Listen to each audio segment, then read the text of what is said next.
Welcome back to the Albertan Voice. I am your host, Kyle. Thank you for coming back to my channel. Tonight, we're going to be going over Trump being in Canada and especially in Alberta for the G7 meeting. And we'll talk about how Carney looked like a weak leader in front of Trump on home soil, asking to talk and basically acting how he did when he went to go see Trump after he,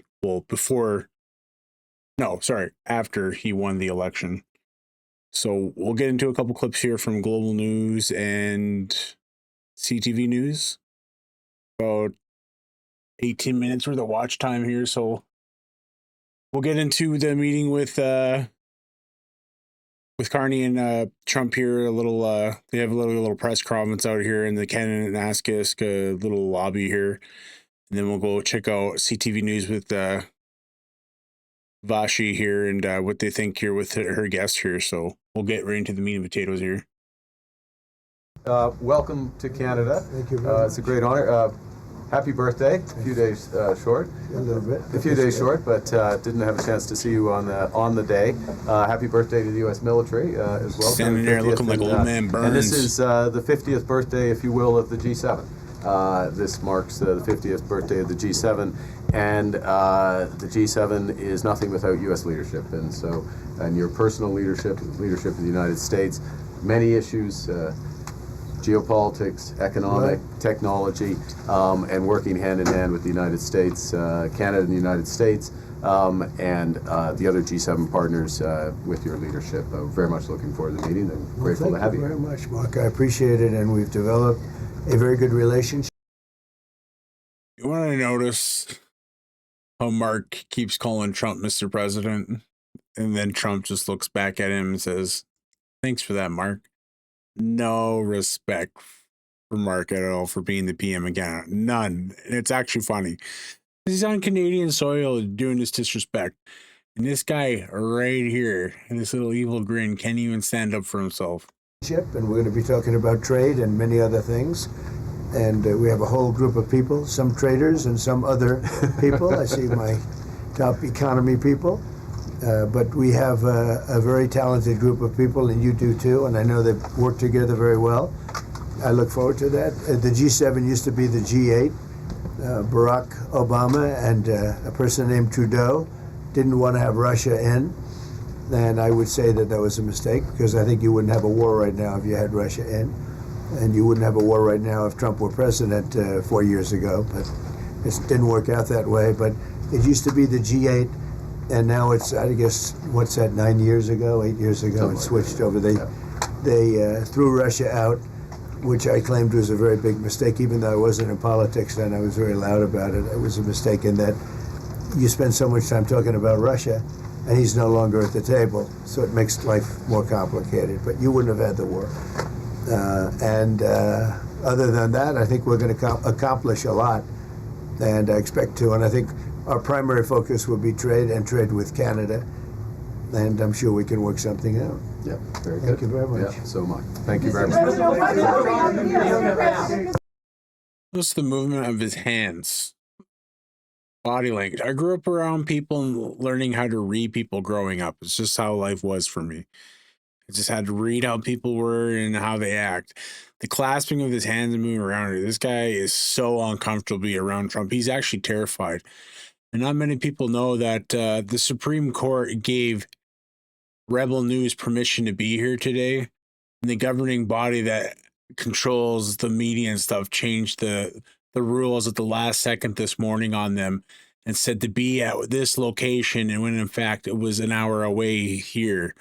So it's just already shadiness of Markcarney and not being transparent, and it's him not being asked about the Alberta separation while Trump's here while on camera, because this guy's making a complete buffoon of himself right now, and the last thing he needs is Rebel News to make him more look like the fool that he is. Mr. President, Mr. President, up a deal with Canada. How close are you to the deal? What is holding up a deal with Canada from your perspective? It's not so much holding up. I think we have different concepts. I have a tariff concept, and Mark has a different concept, which is something that some people like. But which is no tariffs. That's why Trump phrased that in that way. We're going to see if we can get to the bottom of it today. I'm a tariff person. I've always been a tariff. It's simple, it's easy, it's precise, and it just goes very quickly. And I think Mark has a more complex idea, but also very good. So we're going to look at both, and we're going to see what we're going to come out with something. Hopefully. Mr. President, do you think a deal is achievable within days, within weeks? Is there that kind of runway? Yeah, it's achievable. Both parties have to agree. Yeah, sure. Mr. President, on Israel and Iran, have you heard any signals or seen any messages? Notice too, like how Carney standing here or Trump standing here, and this has become the Donald Trump show. No one even cares that Mark's standing there or what he has to say. They only care about what Trump has to say.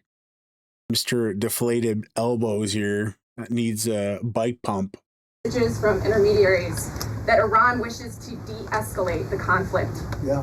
What have you heard? What have you heard from the Iranians? They'd like to talk, but they should have done that before. I had 60 days, and they had 60 days, and on the 61st day, I said, we don't have a deal.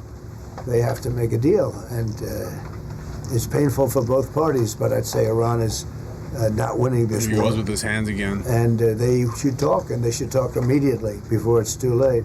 And what would you say, in your opinion, what would it take for the U.S. to get involved in this conflict militarily? I don't want to talk about that. And you mentioned Putin.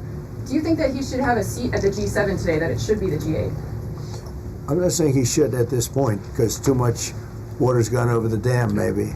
But it was a big mistake. Obama didn't want him, and the head of your country, the proud head of your country, didn't want him. This was a big mistake.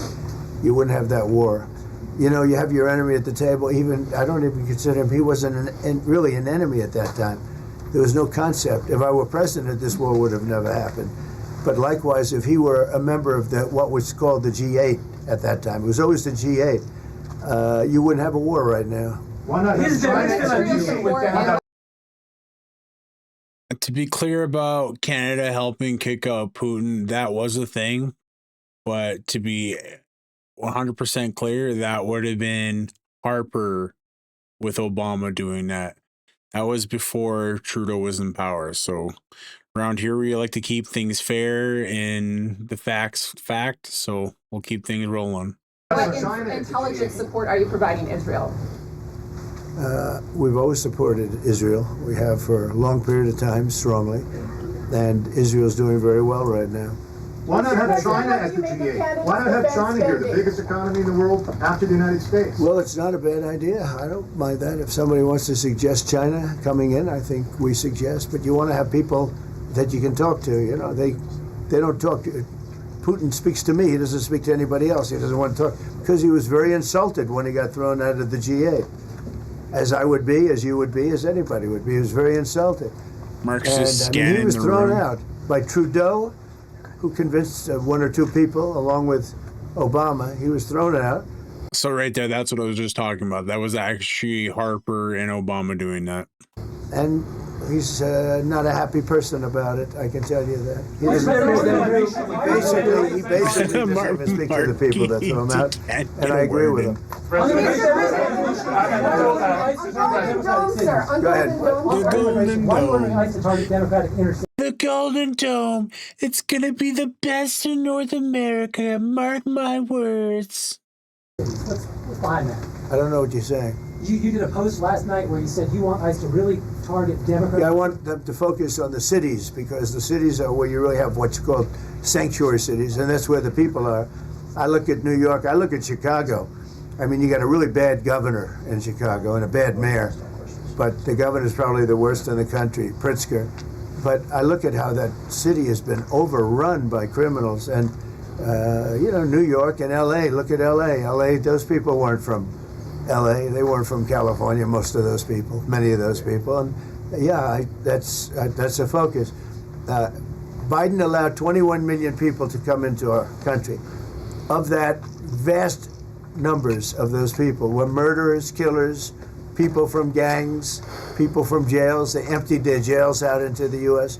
Most of those people are in the cities, all blue cities, all Democrat-run cities, and they think they're going to use them to vote. It's not going to happen. Mr. President, you said it would take 2 weeks to decide if You can really tell that scared Carney too, because we have all these people that have come into Canada in the last few years, and you can tell that's a topic that really makes him uncomfortable, because we don't know how many people that aren't even entitled to vote in Canada voted for this guy. Thank you. If you don't mind, I'm going to exercise my role, if you will, as G7 chair since.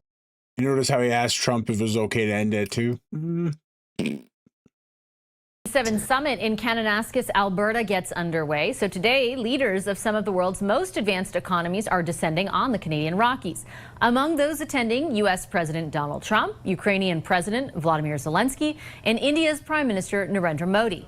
On the agenda for Prime Minister Markcarney, improving bilateral ties with Trump and Modi and unifying Western leaders behind a just and lasting peace initiative for Ukraine. Here to dig into the challenges and opportunities ahead for Carney and Canada is former Prime Minister, the Right Honourable Joe Clark. Mr. Clark, a pleasure to see you as always. Thank you for making the time. Happy to. I have some questions for you about the substance of the G7 itself, but I have to ask, as someone who represented Canada at the G7, we've got this unfolding situation in the Middle East. In more general terms, how do world events ultimately end up impacting the direction a summit like this could take? Well, each summit is different, and I think one of the unusual factors of this summit with President Trump is that probably much more of the effective work will be done, in effect, off camera and away from some of the formal proceedings. And I know that the proceedings are not themselves broadcast live, but nonetheless, there is a performance aspect to his approach to public life that is not as productive as a quieter approach might be. I think one of Prime Minister Carney's strengths in getting started is that he, as well as anyone I've seen in dealing in public terms with the President, has been able to wait and find his time, not demand the stage, but make his case. And I think that he'll do that again here. As I say, the privacy of the discussions will add to that. How integral do you think it is, or how important do you think it is, that there be that sort of away from the cameras moments with Donald Trump in order to ensure the summit is productive? It's always essential. It was essential long ago when I was there, because what happens in the sort of the formal discussions is that you realize where there are some differences that need to be wound down a little bit, and that can occur both face-to-face by the leaders, but also by the excellent teams that every head of government brings to these things.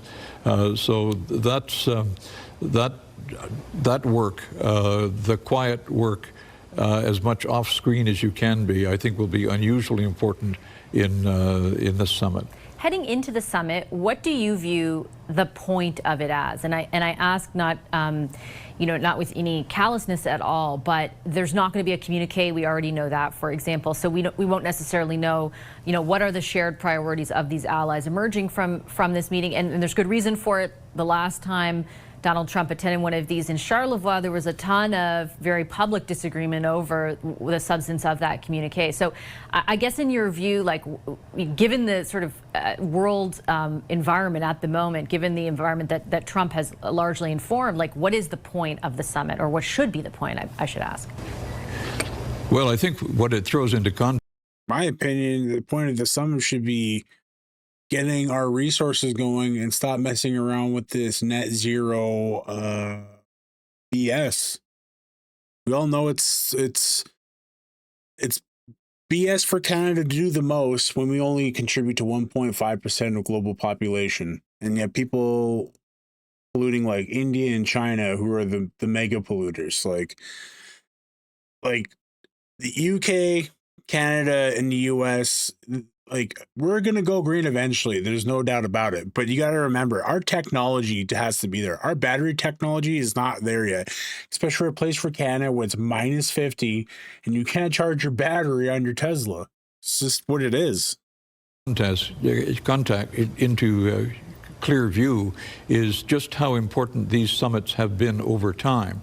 I mean, I attended several of them, as a matter of fact, but only one as head of government. And that head of government one, when you look back all those years to 1979, not only brought in a revolutionary change in welcoming the boat people, which of course became even more important in Canada because so many citizens turned into it, but also it was the first time that climate change became a summit agenda. The point of that is not to recall history, but to make the point that at its best, these summits can get agreement on really difficult questions. And part of that is because at the end of the day, the discussions that will be decisive are among people who are themselves heads of government. Of course, we all rely heavily on our public servants, but in a situation on issues like this, the final decision has to come from the top. Now, how does one manage President Trump in a situation like that? Again, I think Carney's almost excessive politeness to the president was, I think, useful in. There's a difference between polite and then rolling over and showing your belly. And Mark's been rolling over and showing his belly. I understand this. The former prime minister here is trying to be polite. This is what the rest of Canada sees. You see this frail little tiny Mr. Burns looking man that's scared. Establishing his credentials and his seriousness, and I think that one of the important questions is precisely how much room is, how much is really possible in present circumstances, and I think whatever is possible, I think will be developed almost in the side conversations among both leaders and their key advisors. Speaking of one of those side conversations, I did want to also get your input, Mr. Clark, on what has become one of the more scrutinized decisions of Prime Minister Carney when it comes to the G7, and that's the invite to India's Prime Minister, given the allegations leveled by the previous Prime Minister against the Modi government. Do you think it was the right decision to invite Prime Minister Modi, and how are you sort of viewing the conversation that could take place? For anyone who's not aware, Jagmeet Singh has been put on special detail with special police because there's agents of India right now stalking him where his places where he lives. Don't get me wrong, Jagmeet Singh was never a good MP for Canada, but no one deserves to be stalked and have their families threatened or killed with what's gone on in the last few weeks, or not weeks, the last few days, what's gone on there in Minnesota and what can happen to these politicians. So it's scary times here. And when foreign governments are doing things like that, it can be scary things for Canadians. Things like that shouldn't be happening on Canadian soil at all. And it's disgusting. I think it is a right decision to invite other heads of government who are not parts of the G7. And I think that one cannot let one very serious disagreement and issue between Canada and India block that the development of that critical relation. I think, in fact, one of the strengths of the G7 is that it does bring others there. I'm particularly pleased to see that President Ramaphosa of South Africa is present, because I think that there has been a tendency from the world outside Africa to turn away from some of the dynamics in that continent, and I think his presence will help that. But on the Modi question, we're not going to agree or agree with or approve of a lot of the things other heads of government do. It will, among other things, it does provide an opportunity, or it could provide an opportunity for things to be said privately, face to face, that might be more effective than all the highly accomplished diplomatic pressure that countries might be applying on Mr. Modi or on others. On a bilateral basis, I think a lot of the framing around inviting other people or having conversations between Prime Minister Carney and other prime ministers is around finding new markets vis-a-vis the threat that we face from the United States and the change in the very specific change in posture when it comes to free trade or now a lack thereof between our two countries. I was wondering from your perspective, if there is a so-called framework of a deal or a pact, an economic and security pact that is arrived at between Canada and the U.S., what in your view should Canada's objective in that be? That's a hard question for me to answer from this distance. I'm not as current now with details as I was then. I think that the reality is that Canada, as the Prime Minister has recognized, that Canada was perhaps too relaxed in what we needed from, what we expected from our relations with the United States, and he is quite deliberately signaling that the relaxation has ended. What that will mean in actual terms, I can't predict, but I think it is the appropriate position for Canada to take. It's also an onerous position because it's not simply a question of modulating our relations with the U.S. It is a question of deciding where and how and with what skill that can be developed with other countries. And just finally, sort of jumping off exactly that point, I wonder, as somebody who has a very unique vantage point, who has occupied a position that very few Canadians have, because I haven't had an opportunity to interview you since Donald Trump started threatening our sovereignty or levying these tariffs, like, given your experience in the top office in this country, like, what has gone through, and leading this country, what has been going through your head as you watch that all unfold? Well, he is a showman before he's a statesman, and we have to bear that in mind. There's some degree to that in everyone in public office. You can't ignore your media when you're conducting public policy now. But his inclination as a quite unique kind of showman is to make his own impact rather than find agreement. That's very difficult to deal with, but it's not impossible. One of the questions I think all of us are asking in regarding the United States is, who else is there around him who might be a restraining influence? And there's an interesting thought we should pursue, which is that the general disregard, the general concern among the allies and friends of the United States about where this aggressiveness might lead could well cause to some kinds of internal pressures in the U.S. that will be part of a pathway to better relations with Canada and with others. I'll leave it on that note. Mr. Clark, thank you so much for sharing your insights today. Very much appreciated. What I think is all this is just a big show for the cameras again. The Liberals love this. It's all for video and clips for them. All this could be done over a Zoom call. They've all been making backdoor deals for the last few months behind doors on calls and stuff like this. This is just another show for the cameras. Enough's enough. It's time to get Canada a deal. This is the last week that Mark and the guys are sitting, or I believe a little bit into next week, but like, this is the last week for them to get anything done. They haven't passed any bills. They haven't presented anything to help Canadians. It's time to work and sit down and work through the summer for Canadians and get us a deal. Get us something. Like, prices of groceries are not going down. They're going up. Like, it's ridiculous to feed yourself these days. Like, $100 is lucky to fill one of those reusable bags when you leave. It's ridiculous. And it's just, there's people all around who have even less money than I do. Like, and I can only imagine how they get by and they have kids. Like, I feel sorry for people. But let me know what you guys thought down in the comments below. Let me know what you thought. And if you liked the video, hit the like button and hit the subscribe button. And you guys have a good night. Bye.